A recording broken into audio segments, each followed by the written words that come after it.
मस्त असं साठवणीचं काळं तिखटची रेसिपी शेअर करणार आहे। ती पण माझ्या आईच्या पद्धतीची। एकदम झणझणीत काळा मसाला होतो साठवणीचा आणि तरी तर भन्नाट येते या पद्धतीने जर काळं तिखट किंवा साठवणीचा काळा मसाला केला तर।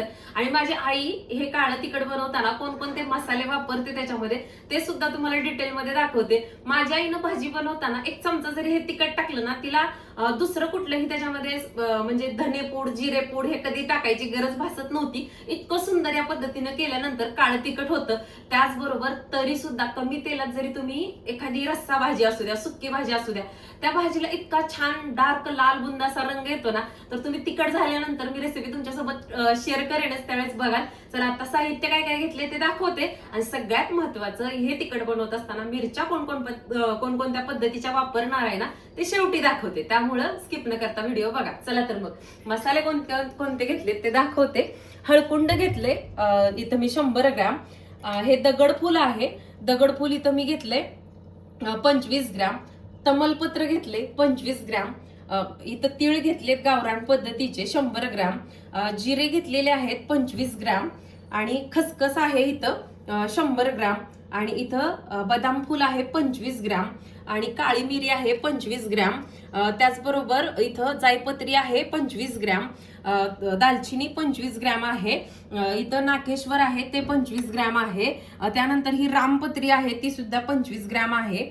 लवंग जी आहे ती 25 ग्रॅम आहे आणि त्रिफळा आहे तो 25 ग्रॅम आहे। शहाजिरे 25 ग्रॅम आहे। सुंठ 10 ग्रॅम घेतलेली आहे मी आणि मसाला वेलायची 25 ग्रॅम घेतलेली आहे आणि साधी आपली जी वेलायची असती ना चहात वगैरे वापरतो ते अगदी 20 पीस घेतलेत त्याच्यापेक्षा जास्त घेतलेले नाही। अर्धा किलो इथं धने घेतलेले आहेत गावरान पद्धतीचे आणि अर्धा किलो खोबऱ्याचा खीस इथं घरीच खिसलाय बरं का, मी विकत वगैरे आणलेला नाही। आणि हिंग अगदी 10 ग्रॅम देशी हिंग घेतलेला आहे मी। त्या सगळ्या वाट्यांमध्ये हे लेबल्स मी ठेवले होते कारण काही गोष्टी घातल्या 25 ग्रॅम वापरलेत आणि 2-3 मोजक्या वस्तू ज्या आहेत त्या 100 ग्रॅम आहेत ते तुम्हाला माहिती व्हावं आणि माझ्याकडून विसरू नये म्हणून हे स्टिकर सोबत मी इथं ठेवलं होतं की डिटेलमध्ये या तिखटाची रेसिपी तुमच्या सोबत शेअर करावी। आणि 2.5 किलो मिरची आहे माझी टोटल आणि 2.5 किलो मिरचीचं हे सगळं प्रमाण घेतलेलं आहे ते जास्त माहिती असणं गरजेचं आहे। 2 किलो मिरचीसाठी तुम्ही हे सगळं प्रमाण 20 ग्रॅम घ्यायचं। 2.5 किलो मिरची असेल तर हे सगळं जे स्पायसेस आहेत ते 25 ग्रॅम घ्यायचे, म्हणजे तुम्ही निम्म करू शकता। आणि डिस्क्रिप्शन मध्ये डिटेलमध्ये साहित्याची लिस्ट सुद्धा मी देईन। चला आता ज्या वस्तू आपल्याला भाजायच्यात किंवा काही तळून घ्यायच्यात ते दाखवते तुम्हाला। जे काही कोरडे जिन्नस आहेत ना ते सुरुवातीला आपल्याला भाजून घ्यायचे। तर इथं मी सुरुवातीला जिरं आणि शहाजिरं आहे ना अगदी बारीक गॅसवरती भाजून घेणार आहे। सगळ्यात महत्वाची गोष्ट तिखट करत असताना कोणत्याही गोष्टी भाजा पण त्या सगळ्या मंद आचेवरती अगदी पेशन्स ठेवून भाजायचे, त्याच्याशिवाय आपलं तिखट चांगलं होत नाही। त्यामुळे जे पण गोष्टी दाखवेल ना मी ते अगदी बारीक गॅसवरती सगळं भाजायचंय म्हणजे करपत वगैरे नाही। आणि त्या मसाल्यांचे जे फ्लेवर असतात ना ते आहे असे बारीक गॅसवरती भाजल्यामुळं फ्लेवर आहे असे राहतात। जर आपण जास्त हाय फ्लेम वरती वगैरे जर भाजले मसाले तर त्याचे जे फ्लेवर असतात स्पाइसेसचे अरोमा किंवा त्याच्यामध्ये तेल असतं लवंग मध्ये ते एकदम गेलं जातं जास्त भाजल्यामुळं। त्यामुळे बारीक गॅसवरती भाजा हे टिप तिखट करताना लक्षात ठेवा। आत्ता कढईमध्ये ना तीळ टाकून घेतलेले आहेत आणि तीळ एकसारखे चांगले भाजावेत म्हणून सेपरेट भाजले आणि काढून ठेवले। तीळ भाजून झाल्यानंतर मस्त अशी खसखस भाजून घेतलेली आहे। खसखस सुद्धा सेपरेट भाजायची आणि घरूनच जाताना बारीक करून न्यायची म्हणजे व्यवस्थित मिक्स होते। त्यानंतर बघा अगदी थोडंसं तेल टाकले, याच्यामध्ये नाकेश्वर लवंग आणि त्रिफळा भाजून घेतलाय। शक्यतो मी हे सगळे स्पायसेस किंवा मसाले आहेत ना ते थोड्या तेलामध्येच भाजते, म्हणजे ज्यावेळेस आपण तिखट कुटायला जातो ना त्यावेळेस पटकन हे सगळं व्यवस्थित बारीक होतं। आणि जरी तुम्ही तेल जास्त वापरलं ना तर ह्या मसाल्याच्या ज्या गोष्टी आहेत ना त्या जास्त व्यवस्थित बारीक होत नाहीत। तर तुम्ही अशा पद्धतीनं जर करून बघा की थोड्या तेलात या गोष्टी भाजा, जास्त तेल न वापरता तुम्हाला अनुभव येईल की तिखट जे आहे ना एकदम मऊ होऊन जातं। त्यानंतर बघा आता जे धने घेतले होते ना ते धने सुद्धा भाजायला घेतले, त्याला सुद्धा अगदी पोहे खाण्याचा अर्धा चमचा तेल टाकले आणि सगळ्याच गोष्टी थोडं तेल टाकून भाजलेत मी, जास्त भाजून तेल टाकून भाजलेल्या नाहीत।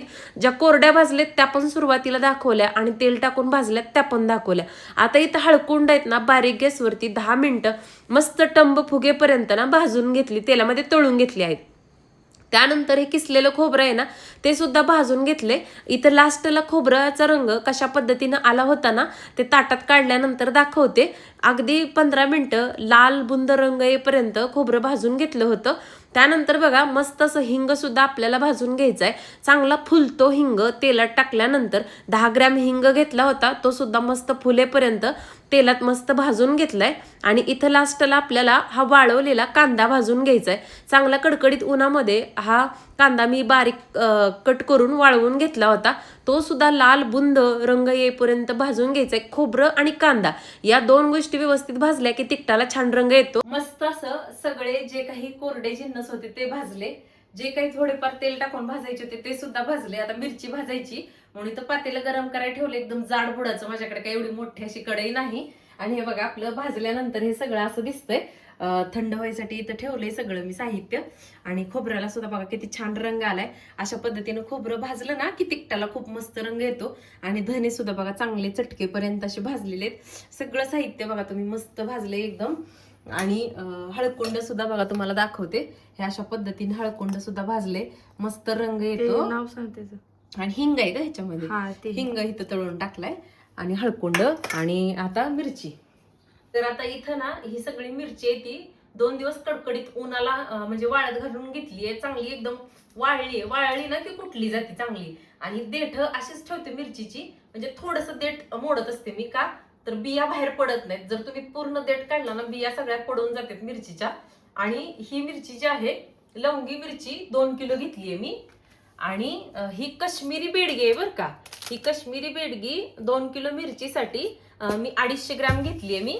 आणि ही आपली साधी बेडगी मिरची, तर साधी बेडगी मिरची आहे ना ही फक्त 125 ग्रॅम घेतलीये मी. आणि ह्याचा फायदा काय कश्मीरी बेडगी मिरचीचा तर छान अशी चव पण येते ते आपल्या तिखटाला. आणि दुसरी गोष्ट म्हणजे रंग खूप छान येतो. म्हणजे जे विकतचा आपण पावभाजी असू द्या मिसळ पाव वगैरे खातो ना तर त्याच्यात जी पावडर मिरची पावडर वापरली जाते ना ती कश्मीरी बेडगी असते. त्यामुळे सुंदर रंग येतो तिखटाला. तरी खूप छान येते. तर्रीसाठी स्पेशल तर्री आणि रंगासाठी ही कश्मीरी बेडगी मिरची वापरायची. आणि तुम्ही जर ही साधीवाली बेडगी मिरची वापरली ना तिखटासाठी जास्त तर बऱ्याच वेळेस असा मातकट तिखटाला असा चव येते थोडीशी. आणि ह्याचा पण रंगासाठीच वापर केला जातो. ही कमी वापरा आणि ही वाली जास्त वापरा तुम्ही. आणि शक्यतो ओळखता येत नाही त्यांच्याकडून खात्री करून घ्यायची दुकानदाराकडून. कश्मीरी बेडगीच हवी आहे. बरेच जण काय करतात बेडगी मिरचीलाच कश्मीरी बेडगी म्हणून म्हणजे विकली जाते. तर तुम्ही प्रॉपर चेक करा की त्यांच्याकडे आहे का नाही आणि मगच घ्या. चला मस्त मिरची भाजून घेऊया आता आपण. पातेलं छान गरम झालंय बघा. मिरची भाजताना ना बिलकुल जास्त तेल वापरायचं नाही आपल्याला, नाही तर मिरची कुठली जात नाही. सुरुवातीला तर ना ती कश्मीरी बेडगी आहे ना ती भाजून घेणार आहे. अगदी बारीक गॅसवर भाजणार आहे गडबड न करता.